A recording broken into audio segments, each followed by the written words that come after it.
Are you currently in college or recently graduated but kind of struggling to figure out how to approach your post grad life? If so, then I have the perfect guide for you, which I created for my college self in mind. That is the Everyday Girl's Guide to Career Success ebook, which features a holistic approach to all things starting out in your career during and after college, from cultivating the right mindset, building your resume, maximizing your LinkedIn profile and network, and so much more. I take you through a personal step-by-step guide on how to prepare for all areas needed when searching for a job. And these were actually many steps that I personally did between my sophomore and senior year of college, as well as the first year out of college. So I always highly recommend to start early to create opportunities for yourself. In this ebook guide, you will find cover letter tips and custom templates available for download, resume building steps with 3 custom templates, LinkedIn tools, and step-by-step guide on maximizing your profile, top 20 behavioral interview questions, and a lot more. Again, you can find this online at whatfulfillsyou.com. Just make sure when you click shop, just go to all products and you will find the ebook there, or just go to the show notes and it will be linked.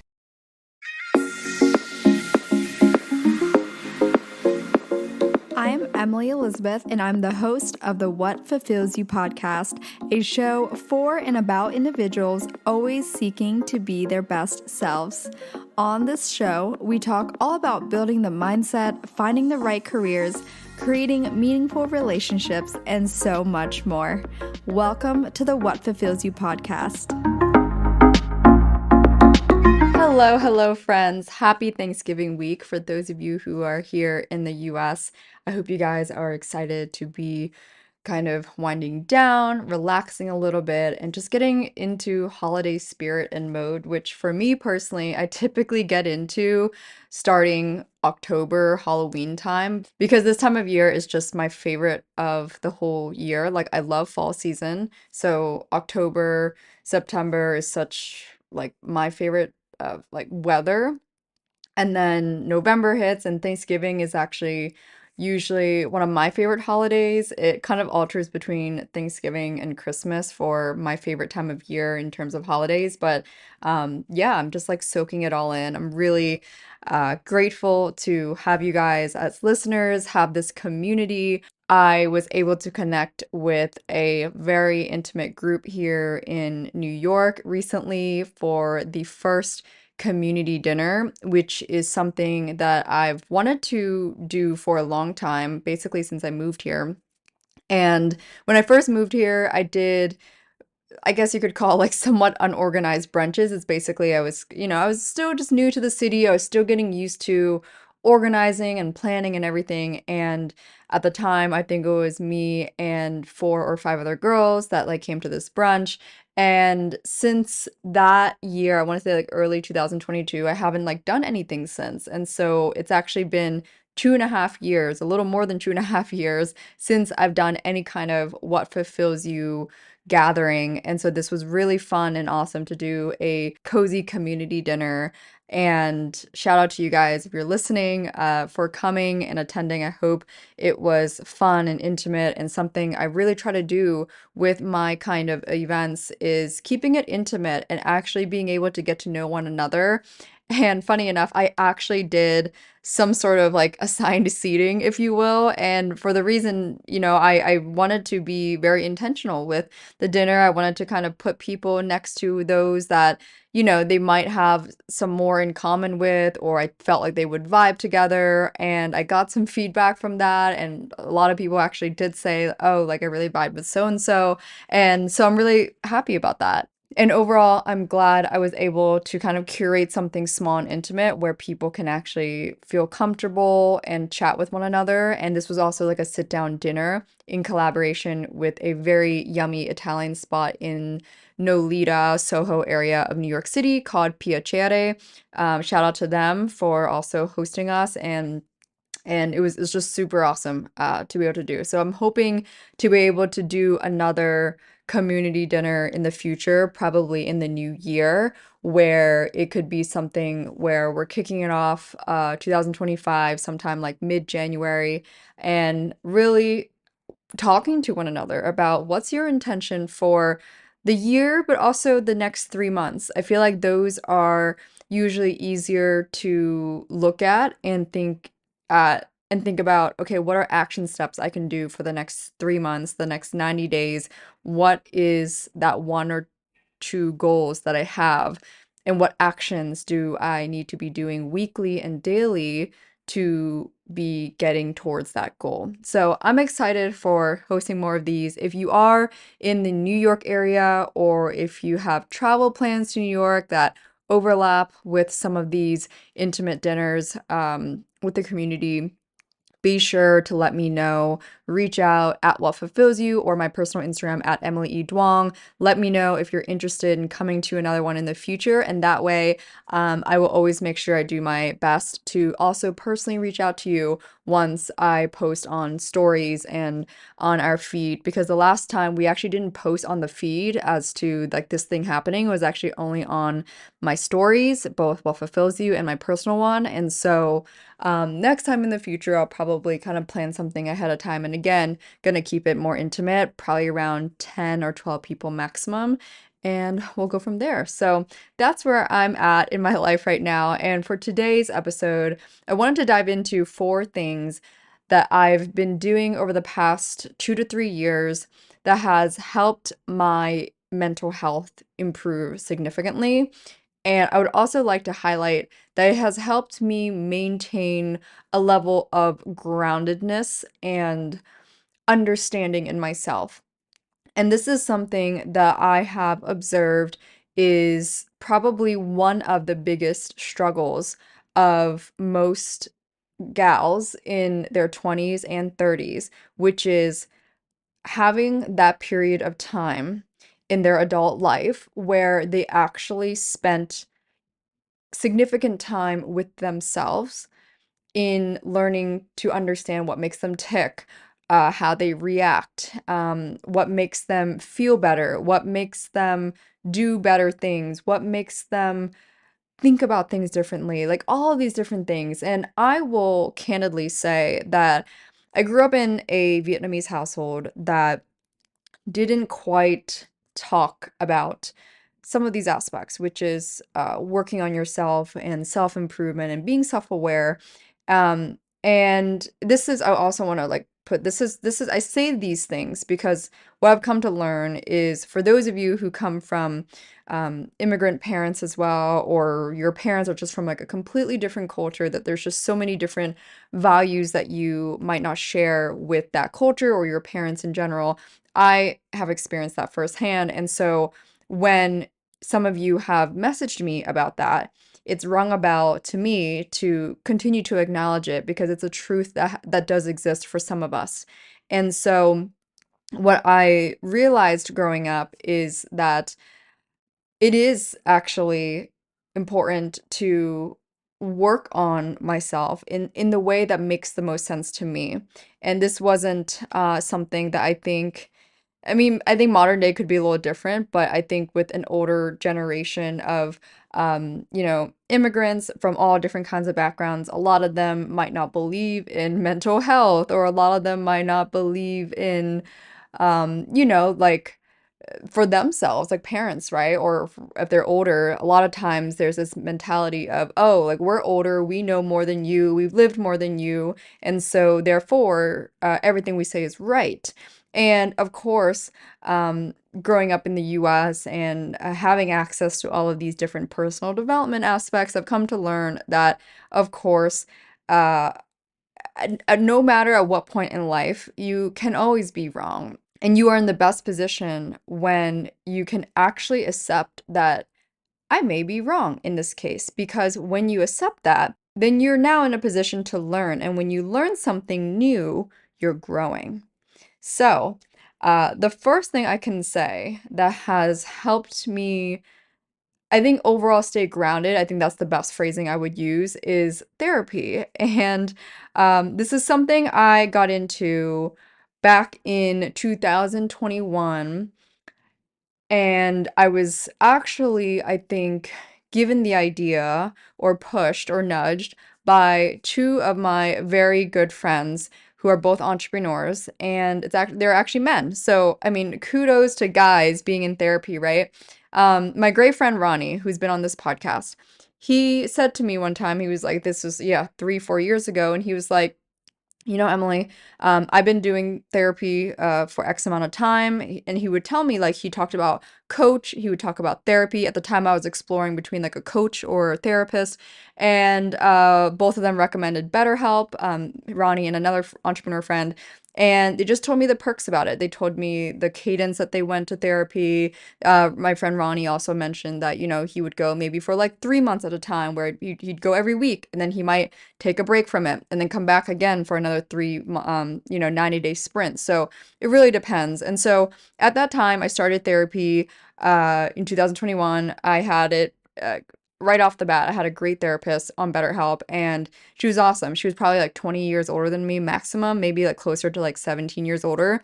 And with that information, she actually was able to relate more to my generation, my way of thinking. She was awesome. I really, really loved her.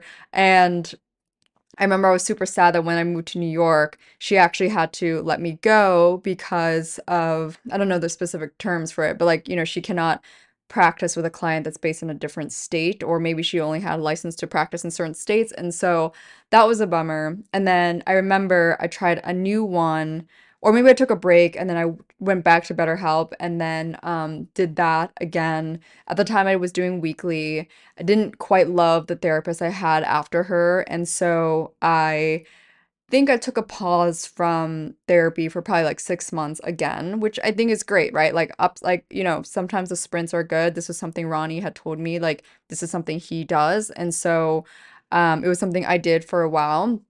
And then in 2022, so exactly 2 years ago, I was going through a period of a breakup. And at the time, I remember recording different episodes at that time. So it's kind of crazy that I can now say it's 2 years ago. But it was a time that I was going through a breakup. It was with someone that I deeply care about. How am I going to say this? It's kind of funny now, like when you get to look back, but it wasn't a conventional breakup. It wasn't because something bad happened. It wasn't because there was feelings lost. It was simply actually because of very different life circumstances that just made it a lot harder to merge lives and be a couple. And um I remember that just took a toll on me emotionally. And at that time too, like I hadn't been in a relationship for 3 years, like a relationship like that. So yeah, it definitely hit me. And I realized that okay, it was time for me to get back into therapy. And this time I was aiming for a male therapist. I do love the I don't know, the male perspective. I respect men and their logic and their way of thinking, and sometimes again, you could just gotta have to know yourself and what works best for you. But for me, I have come to find like I'm very close to my dad. Like I love getting feedback from him. It's just often more grounded and sound. Not again, not generalizing like my girlfriends can't give me the same thing, but there's just certain things in life that different types of people are better suited for. So, I was looking for a male therapist that also kind of would give me a little bit of a coach vibe. And it's something I actually expressed with one of my best friends here in New York. I was telling her, I was like, I'm gonna be in the hunt for a new therapist. This is what I'm looking for. I'm gonna go find it. And she was like, this is super awesome. And this is what I love about great friends too, is that they're super receptive and they're just like there to support you. And yeah, exactly 2 years ago, I literally just looked up NYC therapist. I wanted someone in person. I wanted that, and I got it. I found someone and um, connected with him, and since then I've been going to the same one for 2 years now. And that for me was pivotal because I started going to him pretty much every week for I want to say maybe 4 months or so, maybe 5 months, and then I want to say closer to 4 months. And then after 4 months, I decided that I would kind of go at maybe every other week or maybe as needed. That's what I ended up doing. And then I've kept that cadence since. And so I still go to the same therapist, which is the longest I've ever gone to the same person, which I think is really cool too, because now I feel like he knows me. He's come to understand like the way I think, my life, my background. And I think it's really cool when you can have that kind of relationship with your therapist in that regard. Like, okay, someone that does understand you. And what I love about going to my specific therapist slash coach, if you will, I call him like a coach, but it's mainly because he looks at things from a very bird's eye view. He's actually was part of a very like high performing team for like Olympic athletes in the past. And so that was something I really connected with him on because when I talk about tennis or skating and the rigor of my childhood and that mindset still remaining with me, it's it's great to be able to express that with someone and they can really understand how to work with the way you think because they do that often already or have experience in that. So all that to say, if it's something that you are considering investing in, whether it's a coach or a therapist of some sort, um, I highly recommend it. I really do. And for some people, it will take time to find the right therapist. But once you find that person, you will understand, I think, what I mean. And I also want to say, don't only look for a therapist when you need one. It's interesting how a difference it can make when you have a therapist in your life when nothing crazy or traumatic is happening. It's actually almost like preventative, and it's something why it's funny too, because I think about skating and tennis and fitness training where we often have a trainer for those things, whether that's weekly or more than once a week. But when it comes to our brains, the way we're thinking, the way we're approaching things in life, why is it not as normal to have almost like someone to help you with your mindset on a weekly or monthly basis, right? And so I've come to enjoy going to him now. My psych, I is also what I call him too. I'm just very open about that because again I love how the way I think about things, the way I process things, not just, from going to him, but also having amazing friends like my friend Ronnie, the one that recommended the idea of it, the friends that he's introduced me to, and girlfriends of mine. Like everyone as a culmination has helped me grow and become a better person. And so it's the place I would start with in terms of your mental health and stability and groundedness. Do it for yourself. And yes, it's an investment for sure, but things to look out for is maybe what are you currently spending on a monthly or bi-weekly basis that you could switch out? Like, are you willing to not spend on XYZ to instead invest in a therapist or a coach that can help you shift your mindset, shift the way you approach things, whatever it is that you feel like you could work on? The second thing that has helped me improve my overall mental health is definitely an easy one, which is my physical fitness and staying active and working out. Now, I will admit that I've been doing this for years. Like my fitness regimen really, I think, started getting more serious my senior year of college. Like that was when I started going to the gym 3 times a week. I was learning how to make a habit out of it. And to be honest with you guys, I started becoming more serious because I remember looking at my abs at the time, which were probably non-existent, and I was just like, I don't feel as confident about my physique. And I knew that there were times where I was kind of slipping, and it just happens, you guys. It happens. It's okay. But eh, at that point, then if you want to change, if you don't love how you look or feel, that's also more important too, then what are you going to do to change that? And so for me, that was just so when I was 22, so now it's been 4 to 5 years. That's how long it's, taken me to kind of get to this physique where I'm lifting 2 to 3 times a week. I'm doing Pilates once a week, give or take. I'm playing tennis regularly. I'm skating regularly. If any of you guys follow me on Instagram, you probably see my skating videos where I'm spinning like crazy. I'm able to do all of that physically because I've maintained my physical fitness. but it's helped me so much. Like one of my best friends, my old coworker, his name is Austin. Love the kid. I think he's actually been on the podcast too, probably the first year. He was one of those guys that just brightened the mood, the energy, just had so much sarcasm to him. Um, Anyways, great guy, great guy. He was just such a good friend, and gosh, I can't like I just have to thank the universe for bringing such amazing people into my life, like year after year, through work, through personal life, through business, whatever. But he would often tell me at work, he'd be like, "Oh, the best thing for my mental health, like I just hit the gym. Lifting, dude, like nothing just feels better than lifting and like just being focused. Like I always feel better after the gym." And I'm like, "You're not wrong. Like I always feel better as well after a skating session, after playing tennis, after, lifting. Like I just feel better about myself, about I don't know, even if you want to call it self-worth or whatever, like I just know that I made a commitment and I went through with it. And so to backtrack though, obviously, and now I'm speaking from experience of making it a big part of my lifestyle. For those of you who are listening and you're not nearly there yet, maybe you're closer to where I was when I was in college.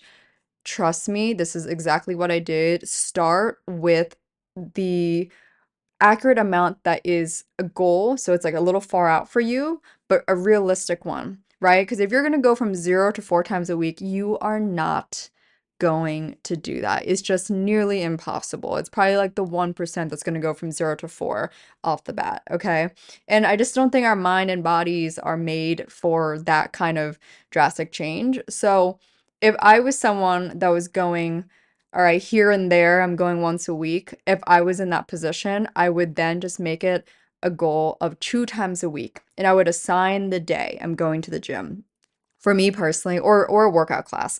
So for me personally, I typically do the heavier workouts on days that I'm going to wash my hair, believe it or not. So that's something I keep in mind when I'm scheduling my workouts. And on lighter days where maybe I'm not going to wash my hair, then maybe I'll do like long walks, or I'll do Pilates, or just something that is not as like sweaty. Like tennis is going to get very sweaty and I'll always usually want to wash my hair after. So in those cases, yeah, I will maybe assign that to like a Monday or a Wednesday. Like I know just whatever days that I know I'm gonna wash my hair. But all that to say, getting a fitness routine under your belt and starting with, 2 times a week for 1 month and then increasing it to 3 times a week after 1 month or 6 weeks. Like that's exactly what I did my senior year. I started with 2 times a week.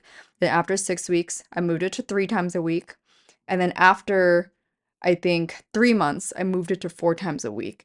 And before I moved it up, though, I made sure that I actually hit the amount that I was making the goal for. So if I was missing 2 times a week, I wasn't going to move it up to three until I made sure I was doing 2 times a week consistently, right? You want to make sure that you're actually hitting the promises that you're making with yourself. So, fitness, movement, best thing you can do for yourself, for your mind and your body. It just clears your head.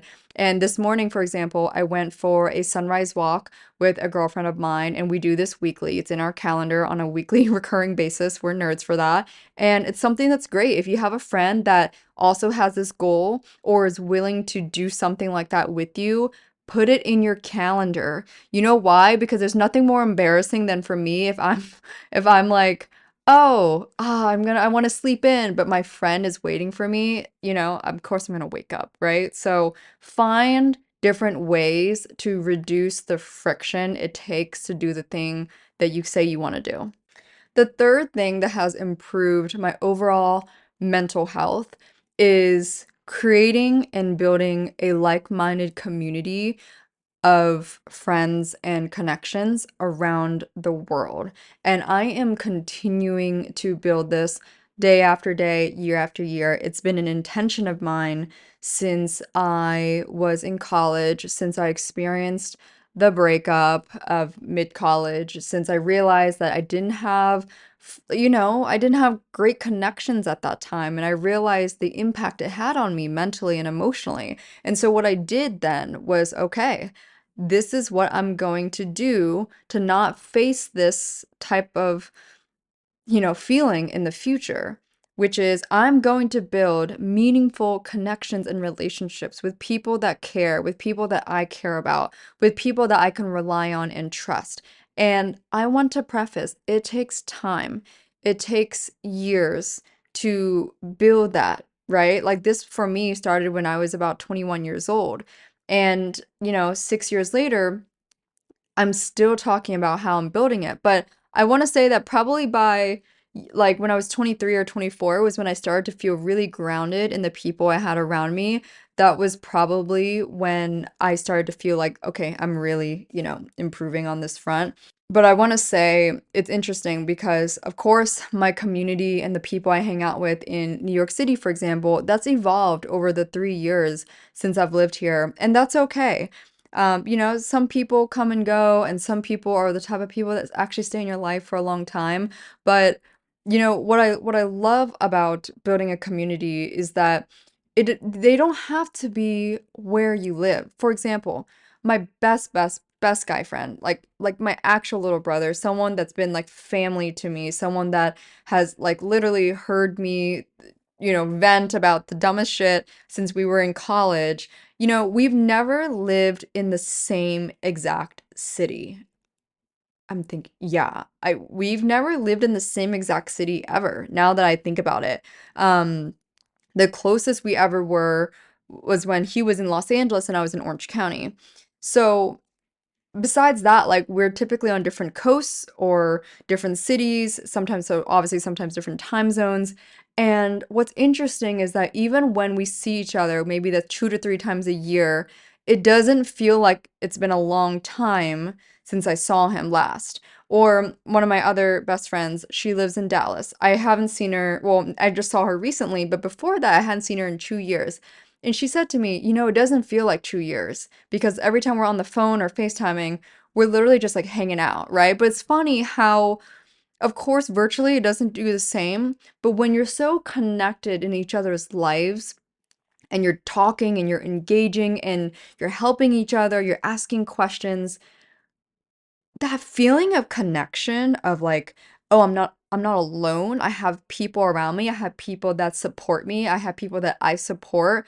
That is a feeling that I cannot explain, but you know when you know, okay? And I have to say that it's made me happy to know that I don't have to be in the same exact city of these people because in fact, most of my closest friends per se all live in different cities. LA, one's in Italy right now.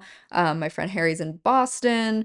Two of my best friends are in Dallas. I have my college best friend is in Austin, Texas. Like everyone's everywhere in the world. Another good friend of mine, my old college roommate at one point, she's in London right now. So everyone is everywhere.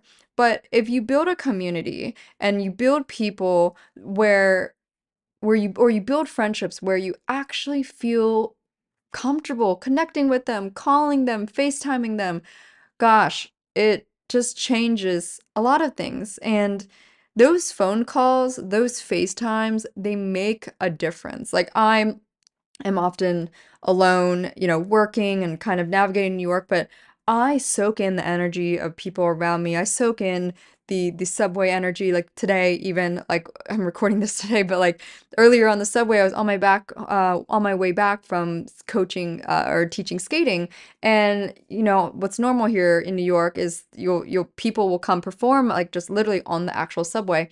And these two guys, they were like one guy was playing guitar, acoustic guitar, the other one was like they're both singing as well. And I heard them harmonize as they were coming into my specific what do you call it? Like cart or whatever, my train, okay? And I just started smiling. I was like, "Oh, like those vocals are so powerful, so good." I like of course had to, donate a little bit to their performance, and I was like, this was great. Like I really loved it. It made me smile. They had great energy as well. Like they had this like loving vibration. And to me, I just was thinking like this is why I love New York community. There's so much kindness here. There's also, again, something I feel in my circle, my friendships, and I can tell you guys time after time, I did not always have this. And so if you're sitting here right now and you don't quite have this yet, I've been in your shoes, and this is why I'm sharing this with you because I know what it feels like. I felt that when I was 20 years old. I just didn't have the right people in my life yet. It's something that, for example, especially like my own mom, like again, her coming from Vietnamese culture, these conversations, these thoughts are not talked about in their culture. And so it was something that she still struggles to understand today. It's like, why do you talk about these things? Like, why do you talk about, being open and connecting with people and all this? And I'm like, I know the Western world is a little different, but this is truly, you guys, like how we build connection, how we feel light and peaceful and happy. It's just the people that we get to spend time with physically or virtually or on the phone. It doesn't matter. It makes a huge difference. It's made a huge difference in my mental health. And for the most part, I'm always laughing and yeah, just I feel a lot more at peace with myself now, of course, than I was when I was 20 years old. But I went through, lots of ups and downs at that stage and took the lessons with me, which is why I'm sharing with you guys on this podcast. So, the last and final tip I have on what I've done to help improve my overall mental health and just internal way of feeling is investing in myself. And of course, the first three already are essentially about investing in yourself in some shape or form. But what I mean by that in investing in yourself is beyond just, maybe hiring a therapist or going to the gym or like having a weekly fitness routine. Beyond that, it's more about what are you doing on a day-to-day or weekly basis that is literally just for you, out of interest, out of passion, whether that's playing the piano or playing a sport or joining a sports league or working on a creative project on the side. Like, for example, I actually have a friend that has been working on a blog, I think where she interviews female founders or women that have previously worked in the corporate world and left and started something for themselves. And she interviewed me. And that, for example, I think is a really cool passion project. Or maybe someone else is like really into volunteering and, maybe you make that like a bi-weekly thing or a weekly thing. That's what I mean by investing in yourself.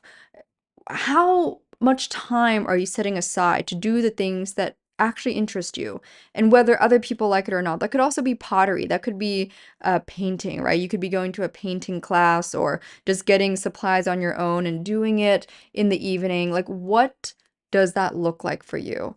I'll give you personal examples because I do find that when I hear other people give examples from their own life, I'm often able to draw some parallels with my life. So for me, skating, tennis, the occasional pottery, playing piano, learning how to DJ,